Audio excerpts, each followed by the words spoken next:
ध्यानी जी, धस्माना जी, मैं बहुत सैद्धांतिक बात कहूं, आपने एक बात इसमें उठाई, ये बात तो मेरे अख्तियार में नहीं, अगर मेरे अख्तियार में होती तो ध्यानी जी सौगंध खा के कहता हूं इसको पूरा कर देता। आपने कहा कि रमेश पोखरियाल निशंक को भाटी ने सुनवाई का अवसर नहीं दिया। भाटी ने नहीं दिया, ये तो सरकार जाने, भाटी साहब जाने, मैं उसका मालिक मुख्तार नहीं। हमने तो दिया। सुनिए, मैं रमेश चंद्र पोखरियाल निशंक को नैसर्गिक न्याय के तहत मंच देता हूं, वह आए, जितनी देर चर्चा में शामिल होना चाहे मैं उनका स्वागत करूंगा।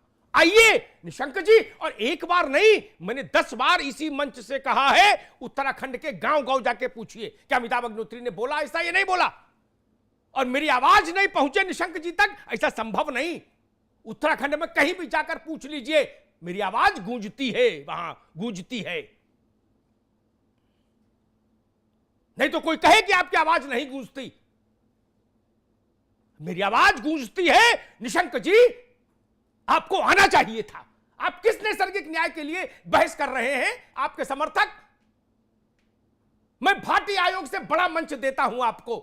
आइए, पूरा उत्तर प्रदेश, आप वहां भी विधायक रहे हो, वहां भी मंत्री रहे हो, उत्तर प्रदेश उत्तराखंड 20-22 करोड़ लोग आपको सुनेंगे। आइए शुरू करते हैं हम और आप एक दिन लंबी बहस, वंस फॉर ऑल सेटल हो जाए, जनता भी सुन ले, जिससे कम से कम ध्यानी जी के पास कुछ तर्क तो आ जाए बहस में।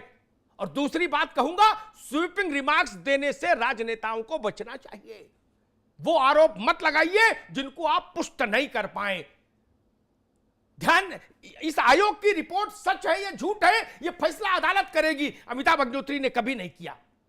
आप हम पर ही आरोप लगा दिए,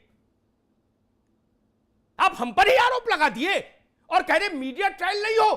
मैं अपने दर्शकों को यह बोल दूं, ये दुनिया के किसी चैनल पर हुआ क्या कि भाटी आयोग की रिपोर्ट तो पेश हो गई है, लेकिन मैं मीडिया, ध्यानी जी के मीडिया ट्रायल के आरोप से डर के तब तक कुछ नहीं बोलूंगा जब तक 150 साल बाद सुप्रीम कोर्ट का अंतिम फैसला नहीं आ जाएगा। ये बोल दूं क्या? मुझे बताना पड़ेगा भाटी आयोग ने क्या लिखा है। पार्लियामेंट में भी रिपोर्ट पेश होती है तो उसके अंदर क्या लिखा है वो बताया जाता है। वो मीडिया ट्रायल है, और अगर वो मीडिया ट्रायल है तो ऐसा मीडिया ट्रायल मैं रोज करूंगा, अच्छा लगे तो और बुरा लगे तो। चूंकि जो दर्शक है मेरा, उसको अच्छा लगता है और मुझे फिक्र उसकी है। व्यक्तियों की चिंता में कभी पड़ा नहीं ध्यानी जी, पार्टियों की और व्यक्तियों की चिंता कभी जीवन में नहीं की।